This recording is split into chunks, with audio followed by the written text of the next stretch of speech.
প্রিয় শিক্ষার্থীরা, আজকে আমি তোমাদের এইচএস সেকেন্ড ইয়ারের পলিটিক্যাল সায়েন্সে দ্বিজাতি তত্ত্বের বিষয়ে আলোচনা করব। আশা করি তোমরা সেটা শুনবে এবং কাজে লাগবে। আমি আরেকটা ক্লাস নিয়েছিলাম লাস্ট ইয়ারের স্টুডেন্ট যারা ছিল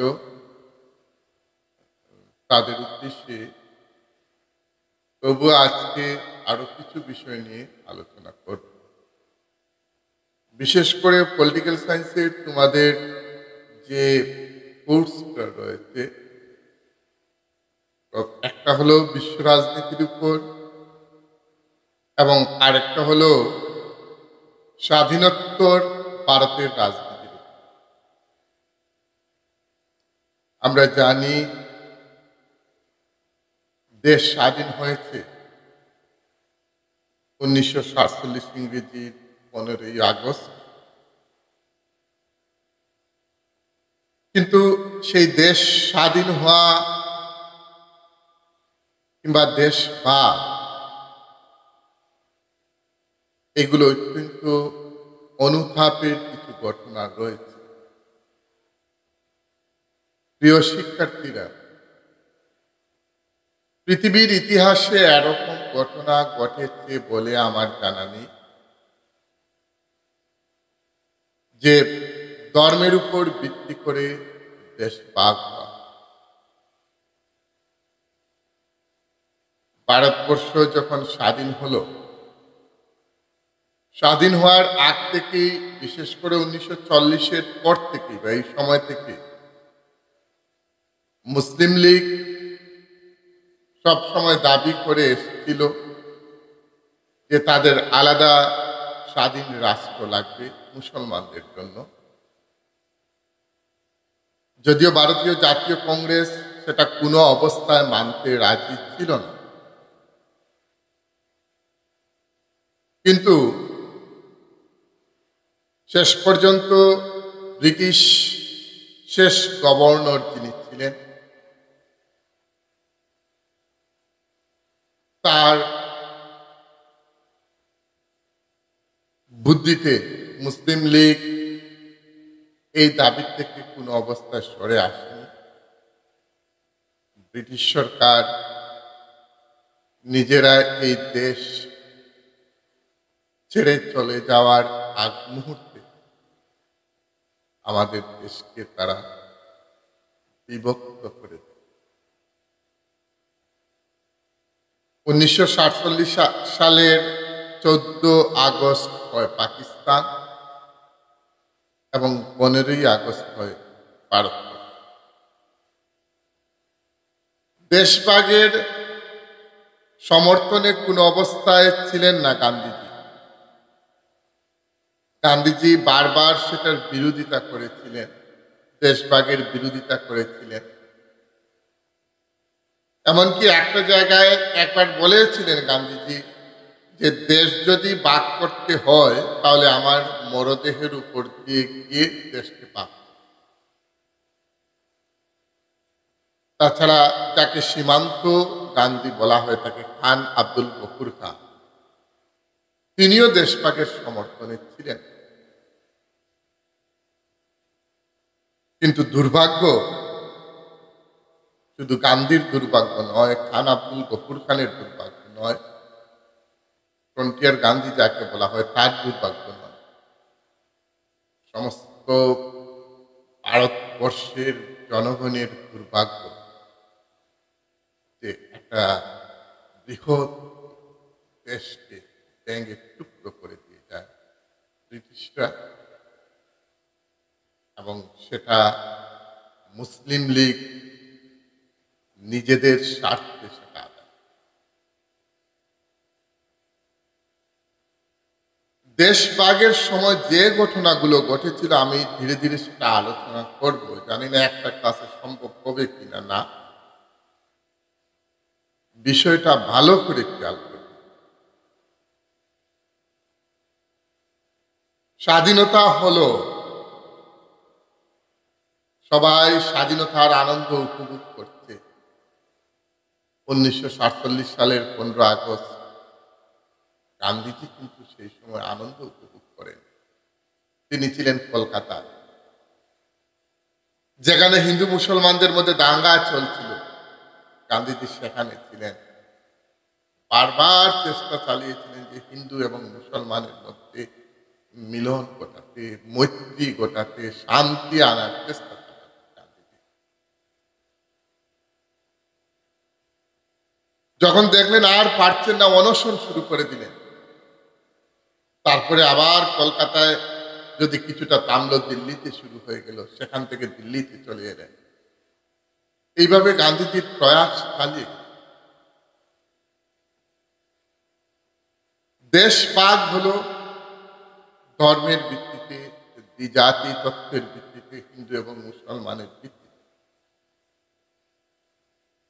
বিশেষ করে যে অঞ্চল মুসলমান সংখ্যাগরিষ্ঠ ছিল সেই অঞ্চলগুলো গেল পাকিস্তান, এবং হিন্দু সংখ্যাগরিষ্ঠ কিংবা শিখ সংখ্যাগরিষ্ঠ সেগুলো থাকতো ভারতবর্ষ। এখানে আরেকটা জিনিস আমাদের জানার প্রয়োজন, বিশেষ করে বেঙ্গল এবং পাঞ্জাব, এই দুটা মুসলমান সংখ্যাগরিষ্ঠ ছিল, কিন্তু বিভিন্ন আলাপ আলোচনার মধ্য দিয়ে শেষ পর্যন্ত এটা সিদ্ধান্তে উপনীত হয় যে ওটা পাকিস্তানের সাথে যুক্ত হবে না, ভারতের সাথে। যেদিন স্বাধীনতা দিবস হয়, সেদিন 1948 ইংরেজির 14 বা 15 আগস্ট, এই সময়টাতে সেখানকার মানুষ নিজেরাই ভাবতে পারেননি যে তারা পাকিস্তানে আছেন না ভারতে। ওই পরিস্থিতির মধ্য দিয়ে দেশ পার হয়। লক্ষ লক্ষ মানুষ নিজেদের ঘর বাড়ি করা, নিজেদের ঘর বাড়ি, নিজেদের বাড়িঘর সবকিছু বাস্তব ছিল। পাকিস্তান থেকে যারা সেখানকার সংখ্যালঘু হিন্দুরা, শিখরা ভারতে আসে, তারা তাদের বাড়িঘর রেখে চলে আসে। ভারত থেকে যেসব মুসলমানরা পাকিস্তান চলে যায়, তারা তাদের সমস্ত বিষয় সম্পত্তি, বাড়িঘর, চাকুরি সব রেখে পাকিস্তান চলে যায়। এর মধ্যে দাঙ্গা, মুসলমানরা হিন্দুদেরকে মারছে, হিন্দুরা মুসলমান। একটা কঠিন পরিস্থিতির মধ্যে 200 বছর ইংরেজরা শাসন করেছে, কিন্তু এই 200 বছরের মধ্যে এত জঘন্য ঘটনা ঘটেনি যেটা ঘটেছিল দেশভাগের সময়। এত বড় জঘন্য ঘটনা ঘটেনি যেটা দেশভাগের সময় হয়েছে। এমন অবস্থা হয়ে গিয়েছিল, ট্রেন থেকে ট্রেন আটকে নাম বা ধর্ম চিহ্নিত করে মানুষকে খুন করা হচ্ছে। সেই সাম্প্রদায়িক হিংসার বলি হয়েছিলেন সে সময় 10 লক্ষ মানুষ, সরকারি হিসাব মতে আরো অনেক বেশি হতে পারে। দেশের পরিস্থিতি খুব খারাপ ছিল, বিশেষ করে যারা পাকিস্তান চলে গিয়েছিলেন এই দেশ ছেড়ে, তারা তাদের বাড়িঘর, সরকারি চাকরি সব হারিয়ে দেয়। আবার পাকিস্তান থেকে যারা ভারতে চলে আসে, একইভাবে তাদের অবস্থা। এই কারণগুলোর জন্য গান্ধীজি বারবার বাধা দিয়েছিলেন, যাতে কোনো অবস্থায় এই পরিস্থিতির মোকাবিলা যাতে না হয়। কিন্তু মোহাম্মদ আলী জিন্নাহ সহ সেই সময়ের মুসলিম লীগের যারা নেতারা ছিলেন, তারা তাদের ক্ষমতার লোভে, স্বার্থের লোভে দেশটাকে টুকরো করে দেশ ভাগ। বিভিন্ন কন্ডিশন হলো, পাকিস্তানের সাথে ভারতের বিভিন্ন চুক্তি হলো। দেখা গেল মুসলমানরা যে অঞ্চলগুলোতে বেশি তারা চলে গেছে, অন্যান্য অঞ্চল থেকেও গেছে, তারপরেও 12% মুসলমান ভারতে আছে, যারা এই দেশের মাটির মায়া ছেড়ে পাকিস্তানে যায়নি। এই দেশকে ভালোবেসে, এই দেশের মাটিকে ভালোবেসে, এই দেশের মানুষকে ভালোবেসে তারা কোনো অবস্থায় দেশ ছেড়ে পাকিস্তানে চলে যায়।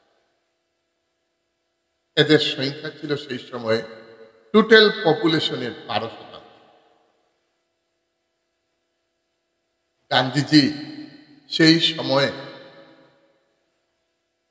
ওই মুসলমানদের অধিকার নিয়ে লড়াই করেছিলেন, অনশন করেছেন বারবার। যারা রয়েছে তাদের বিরুদ্ধে সাম্প্রদায়িক দাঙ্গা হচ্ছে দেশের মধ্যে বিভিন্ন জায়গায়, এদের অধিকার নিয়ে লড়াই করেছেন। এক শ্রেণীর হিন্দুরা গান্ধীজির ওই আচরণটাকে, যে মুসলমানদের অধিকার নিয়ে লড়াই করা, মুসলমানদের টাকার ব্যবস্থা করে দেওয়া, সাম্প্রদায়িক সম্প্রীতি গঠন করা দেশের মধ্যে, এটাকে পছন্দ করে। পছন্দ করেনি বলেই তারা গান্ধীজিকে মুসলমানদের পক্ষ অবলম্বন করছেন বলে দোষারোপ। এমনকি বলতো যে তিনি পাকিস্তানের পক্ষ অবলম্বন করছেন, মুসলমানের পক্ষ অবলম্বন করছেন। শেষ পর্যন্ত তারা করলো কি, বারবার চেষ্টা করলো গান্ধীজিকে হত্যা করতে, ব্যর্থ হয়েছে। শেষ পর্যন্ত 1948 সালের 30 জানুয়ারি রাষ্ট্রীয় স্বয়ংসেবক সংস্থার এক নেতা নাথুরাম বিনায়ক গডসে গান্ধীজির বুকে বুলেট চালিয়ে, গুলি চালিয়ে এক প্রার্থনা সভায় তাকে হত্যা। 1948 সালের 30 জানুয়ারি। শিক্ষার্থীরা খেয়াল করে, যে গান্ধীজি সারাটা জীবন দেশ স্বাধীনতার জন্য নিজেকে বিসর্জন দিলেন, যে গান্ধীজিকে ইংরেজরা বারবার কারারুদ্ধ করেছে কিন্তু তার উপর কোনো অত্যাচার করেনি, যে গান্ধীজিকে ইংরেজরা চাইলে ফাঁসি দিতে পারত কিন্তু তারা গান্ধীজিকে ফাঁসি দেয়নি, যে গান্ধীজি নিজে সমস্ত কিছু বিসর্জন দিয়েছেন দেশ স্বাধীন করার জন্য, সেই গান্ধীজিকে হত্যা আর কেউ করেনি, একজন ভারতীয় করেছে, সে হলো নাথুরাম বিনায়ক।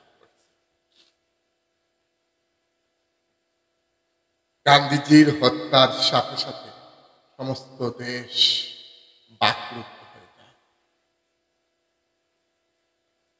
তখন দেশে সাম্প্রদায়িক দাঙ্গা চলছিল, হিন্দু মুসলমানদের সব বন্ধ হয়ে যায় অটোমেটিক। মানুষ বাসা হারি, আমরা কাকে হারাই।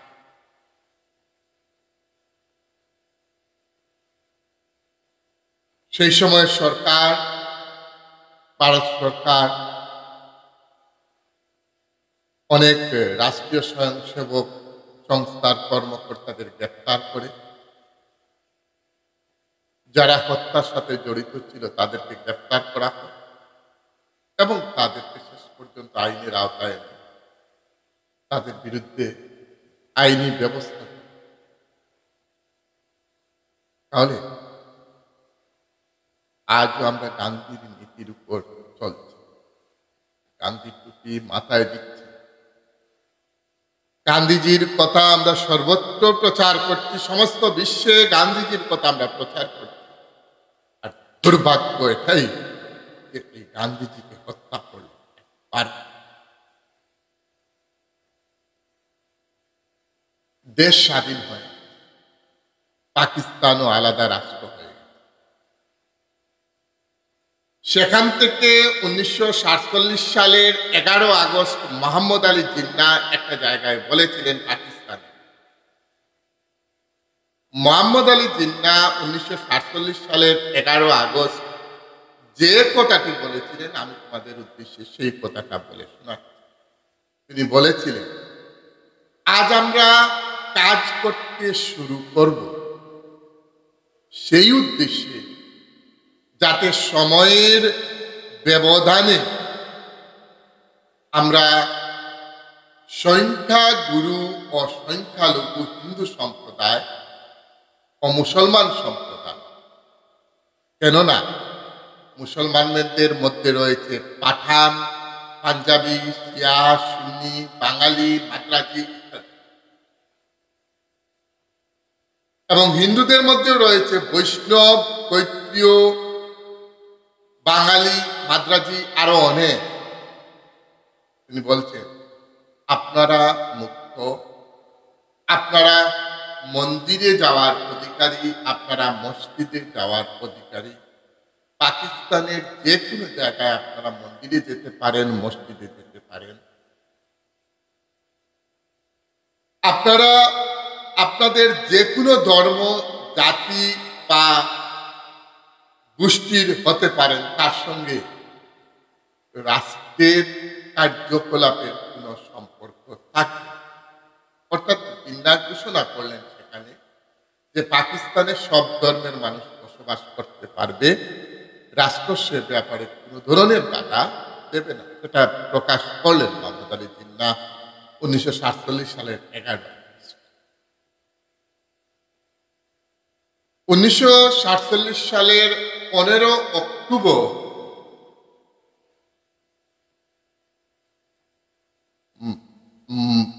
পণ্ডিত জওহরলাল নেহরু যে ঘোষণাটা করেছিলেন, জিন্নাহ কিন্তু স্বাধীনতার 2 দিন বা 3 দিন আগে তিনি সেই কথাটা ঘোষণা করেছিলেন। আর আমাদের প্রধানমন্ত্রী তিনি পণ্ডিত জওহরলাল নেহরু, তিনি ঘোষণা করলেন 15 অক্টোবর 1947 সালের 15ই অক্টোবর। তিনি বললেন, আমাদের একটা মুসলমান সম্প্রদায় আছে যারা সংখ্যায় এত বেশি যে চাইলে তারা অন্য কোনো জায়গায় যেতে পারবে না। এটি একটি মূল বিষয় যার সম্বন্ধে কোনো তর্ক বিতর্ক চলতে পারে না। সংখ্যালঘুদের সুরক্ষা ও গণতান্ত্রিক রাষ্ট্রের নাগরিক অধিকারাবলী আমরা দিতে বাধ্য। আমরা যদি তা দিতে অক্ষম হই, আমাদের একটি দুষ্ট পথ থাকবে যা শেষ পর্যন্ত সমস্ত রাষ্ট্র দেহকে বিষাক্ত করবে এবং সম্ভবত তাকে ধ্বংস। এই কথাটা বলেছিলেন আমাদের দেশের প্রধানমন্ত্রী পণ্ডিত জওহরলাল। অর্থাৎ তিনি বলছেন সেই জায়গায় যে আমাদের একটা বড় একটা সম্প্রদায় রয়েছে যারা হলো মুসলমান সম্প্রদায়, এবং তাদের অধিকার দেওয়া, তাদেরকে সুরক্ষা দেওয়া আমাদের দায়িত্ব। তারা চাইলেও এখন অন্যত্র যেতে পারবে না, অর্থাৎ এই দেশকে ভালোবেসে তারা এখানে আছে। তারা চাইলে কোনো অবস্থা তারা অন্যত্র যেতে পারবে না, এদেরকে সুরক্ষা দেওয়া হলো আমাদের দায়িত্ব। এই যে ঘোষণাটা করলেন দেশের মুখ্যমন্ত্রীদের উদ্দেশ্যে পণ্ডিত নেহরু একটা পত্র লিখেছিলেন, সেটা লিখে যে 15 অক্টোবর 1947 সাল। অর্থাৎ গান্ধী এবং নেহরু উভয়ে এই দেশটাকে ধর্ম নিরপেক্ষ রাষ্ট্র হিসাবে গঠন করতে প্রাণপণ তারা চেষ্টা চালিয়েছিলেন এবং তারা করেছে।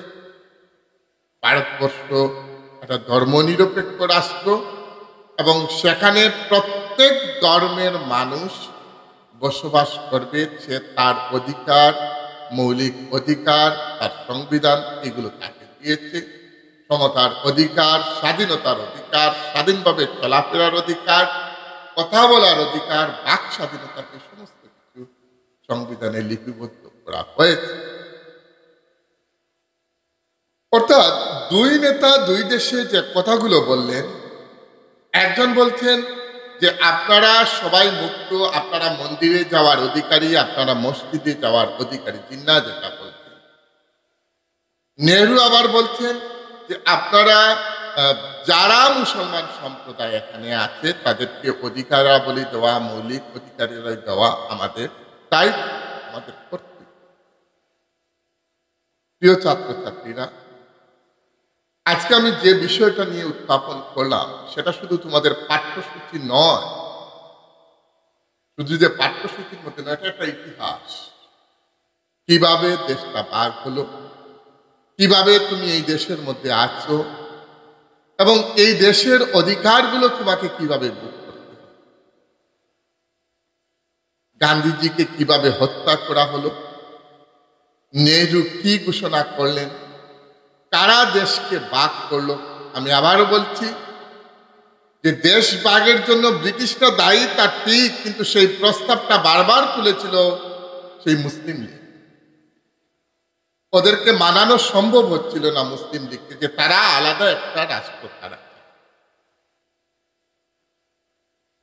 কংগ্রেস মানেনি, কিন্তু শেষ পর্যন্ত বাধ্য হয়ে মেনে নিতে হয়েছে, উপায় ছিল না।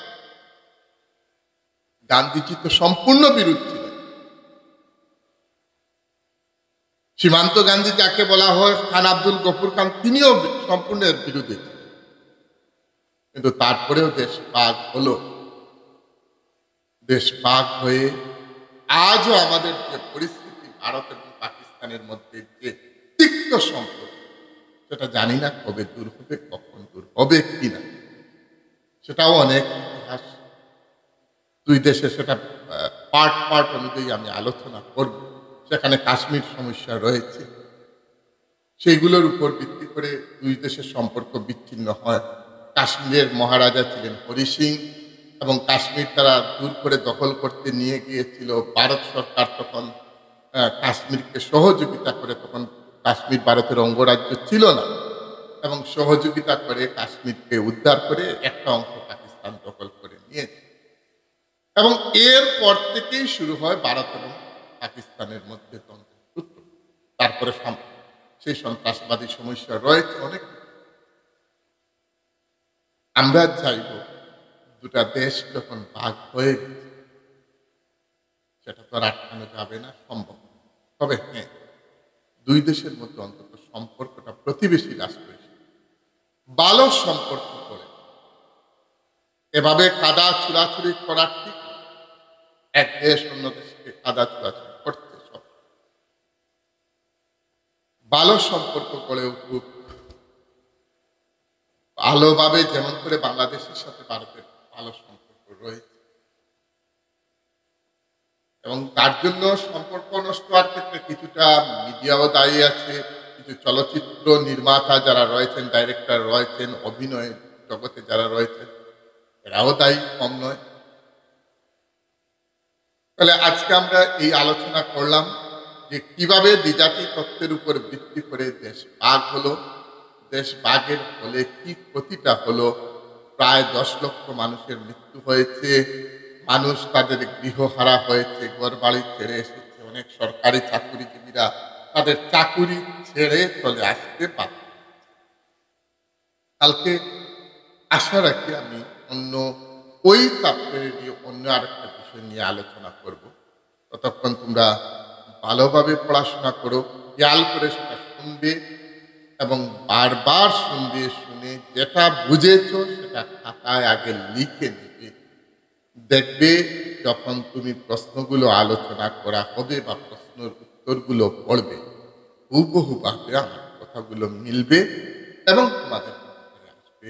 তোমরা ভালো থাকবে, তোমাদের জীবন আরো উজ্জ্বল হোক, সুন্দর হোক, তোমরা ভালো রেজাল্ট করো, জীবনে প্রতিষ্ঠিত হও, মা বাবা এবং শিক্ষক শিক্ষিকার মুখ উজ্জ্বল করো, এই কামনা করে আজ এই পর্যন্তই। জয় হিন্দ।